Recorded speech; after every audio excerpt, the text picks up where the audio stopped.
আমাদের আইডেন্টিটি কি? আমরা বাংলাদেশি, আমরা বাঙালি না। বাঙালি কালচারের মধ্যে হিন্দুও না বেশি আছে, কিন্তু বাংলাদেশি কালচারের মধ্যে 90% মুসলমানের কথা আছে। বাংলাদেশি কালচার মূল বক্তব্য আসসালামু আলাইকুম রহমতুল্লাহ, এটা বাংলাদেশি কালচার। বাংলাদেশি কালচার মানে হচ্ছে মসজিদের মিম্বর থেকে কি আজান ধ্বনিত হবে। বাংলাদেশি কালচার মানে হচ্ছে এখানে আমাদের ছাত্রছাত্রীরা তারা ইউনিভার্সিটিতে হিজাব অথবা নেকাব পড়ে অথবা তারা টুপি দাড়ি পড়ে তারা সেখানে যেতে পারবে। বাংলাদেশি কালচার মানে হচ্ছে এখানে মসজিদ এবং মাদ্রাসা এখানে জীবিত থাকবে এবং এগুলো ডমিনেন্ট রোল প্লে করবে। বাংলাদেশি মানে হলো কালচার মানে হচ্ছে এখানকার ইসলাম বিদ্বেষী কোনো জিনিস এখানে চলবে না। আমাদের একটাই পরিচয়, আমরা বাংলাদেশি, আর কোনো আইডেন্টিটি নাই আমাদের। আমরা বাংলাদেশি, আমরা বাঙালি না, আমরা বাংলাদেশি এবং আমরা বাংলাদেশি মুসলিম। ওকে, ঠিক আছে, আমাদের 1 নম্বর পরিচয় আমরা বাংলাদেশি, নো প্রবলেম।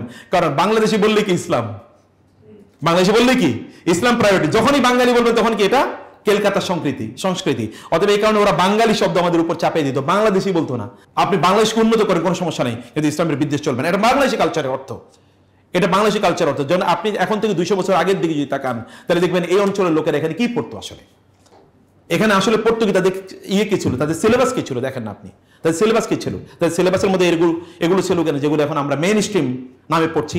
দুর্ভাগ্যজনকভাবে কি জানেন, আমরা যুদ্ধ করছি কাদের বিরুদ্ধে? ব্রিটিশদের বিরুদ্ধে, তাই না? আমরা যুদ্ধ করেছি ব্রিটিশদের বিরুদ্ধে স্বাধীনতা নেওয়ার জন্য, কিন্তু ব্রিটিশ সিটিজেন হইতে পারলে এখন আমাদের খুবই ভালো লাগে।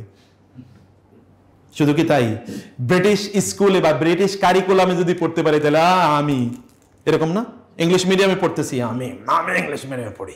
আবার একটু ইংরেজি পড়তে পারলে বলতে পারলে তো জাতি উঠছে। আমি এখন মনে করেন না যে জাতি উঠার জন্য ইংরেজি বলি, এটা আমার অভ্যাস। ইংরেজি বলতে পারলে একটু মনে করছে জাতি উঠছে। একটু ইংলিশ মিডিয়ামে পড়ছে, একটু ব্রিটিশ সিটিজেনশিপ। কোন এক লোকের দেখলেন না 250 বাড়ি নাকি শুধু ইংল্যান্ডে আছে। আচ্ছা, 250 বাড়িতে শুধু এক বাড়িতে একদিন করে থাকলেও তো পুরো বছরে থাকতে পারবে না। এক মন্ত্রী বাংলাদেশে 250 বাড়ি কিনছে না, তার চেয়ে বেশি। হ্যাঁ, 360, সরি 360। আচ্ছা, এক বছরে কয় দিন? আরো 5টা কেনা লাগবে না? সুবহানাল্লাহ, সেইটাই তো আমি ভাবছি। আপনি একবার চিন্তা করে দেখেন যে আমি যে আপনাদেরকে যে কথা বলছি, সত্যিকার অর্থে বিশ্বাস করুন, সত্যিকার অর্থে আমরা এখনো কলোনাইজড, এখন আমরা কলোনি। এবং এই কলোনি থেকে আমাদেরকে বের হতে কারা দেয় নাই? ওই যারা আমাদেরকে পরিচালনা করেছে, ওরা এই কলোনিয়াল মানসিকতা থেকে আমাদেরকে বের হতে দেয় নাই। গোটা পৃথিবী জুড়ে স্বৈরাচাররা অথবা জালিমরা তারা মানুষকে বিভিন্ন ভাগে বিভক্ত করে। ইন্নাল মুলুকা ইযা দাখালু ক্বরিয়াতান আফসাদুহা ওয়া জাআলু আইজ্জাতা আহলিহা আযিল্লা ওয়া কাযালিকা ইয়াফআলুন। আল্লাহ তাআলা বলেছেন, স্বৈরাচাররা তারা যখন কোনো এলাকায় তারা যায় অথবা কোনো এলাকার ক্ষমতা যখন তারা পায়, তখন তারা কি করে? তারা ওই লোকজনকে বিভিন্ন দলে বিভক্ত করে। কেউ স্বাধীনতার পক্ষের শক্তি, কেউ স্বাধীনতার বিপক্ষের শক্তি, কেউ হচ্ছে রাষ্ট্রবিরোধী, কেউ রাষ্ট্রপক্ষ, এরকম বিভিন্ন দলে তারা বিভক্ত করে। এটা এদের। এবং একই কথা আল্লাহ তাআলা ফেরাউনের স্পেসিফিক এক স্বৈরাচারের ব্যাপারে আল্লাহ তাআলা বলেছেন কি, ইন্না ফিরআউনা আলা ফিল আরদি ওয়া জাআলা আহলাহা শিয়া ইয়াস্তাদঈফু তায়েফাতাম মিনহুম ইউযাব্বিহু আবনাহুম ওয়া ইস্তাহয়ী নিসাআহুম।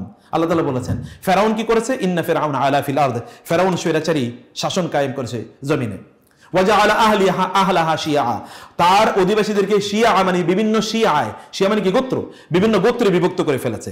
এরা হচ্ছে এরা আমার পক্ষের, এরা আমার বিপক্ষের, এরা হচ্ছে এই রাষ্ট্রের কল্যাণকামী, এরা হচ্ছে প্রগতিবাদী, এরা মৌলবাদী, ইত্যাদি বিভিন্ন দলে বিভক্ত করেছে। এটা আল্লাহ তাআলা বলছেন, ওয়া জাআলা আহলা শিয়া ইয়াস্তাদঈফু তায়েফাতাম মিনহুম, একদল লোকের তারা দুর্বল করে রাখতো, তাদের উপর জুলুম অত্যাচার করতো, বিভিন্নভাবে ট্যাগ দিত তাদেরকে, এবং তাদেরকে বিভিন্ন জিনিস থেকে বঞ্চিত করত, তাদের উপর জুলুম অত্যাচার চাপিয়ে দিত, তাদেরকে হত্যা মারতো। এটা তারা করতো।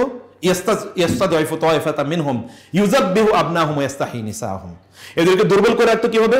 তাদের মধ্যে যারা অ্যাবল পিপল, যারা আপনার খুবই সম্মানিত মানুষ, এদেরকে তারা হত্যা করত। এটা শয়তান মানে ফেরাউনের ব্যাপারে আল্লাহ তাআলা বলছেন।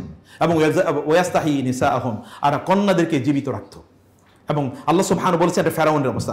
অতএব এইরকম একটা মানসিকতা কিন্তু ওইখানেও বিরাজ করেছিল, ইহুদিদের মধ্যেও। ইহুদিরা এইরকম একটা চক্রান্ত এবং ষড়যন্ত্র ওইখানে তৈরি করে রেখেছে।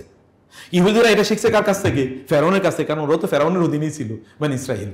অতএব ওইখান থেকে তারা শিখেছে, ওই কাজই তারা করছে। আল্লাহ সুবহানাহু ওয়া তাআলা তার রাসূলকে ইন্সপিরেশন করলেন, তিনি যেন ওইখানে গিয়ে সবাইকে একটা প্ল্যাটফর্মে নিয়ে আসেন, যে আমাদের এখন পরিচয় কি একটাই, আমরা পিপল অফ মদিনা, আমরা এখন আমাদের একটা আইডেন্টিটি, আমরা মদিনার লোক। অতএব মদিনাকে রক্ষা করতে হবে আমাদের সবাই। দেখেন ইউনিটি কিভাবে তৈরি করে, আমাদের জন্য এটা খুবই গুরুত্বপূর্ণ। এটা হচ্ছে ওয়ার, যুদ্ধ থেকে মানুষকে কিভাবে বের করে নিয়ে আসতে হয়। তিনি যুদ্ধ থেকে বের করে নিয়ে আসেন। আমাদের পরিচয় একটাই, আমরা এখন একটাই, আমাদের যেমন আমাদের একটাই পরিচয়, আমরা বাংলাদেশি, আর কোন আইডেন্টিটি নাই আমাদের। আমরা বাংলাদেশি, আমরা বাঙালি না, আমরা বাংলাদেশি, আমরা বাংলাদেশি মুসলিম।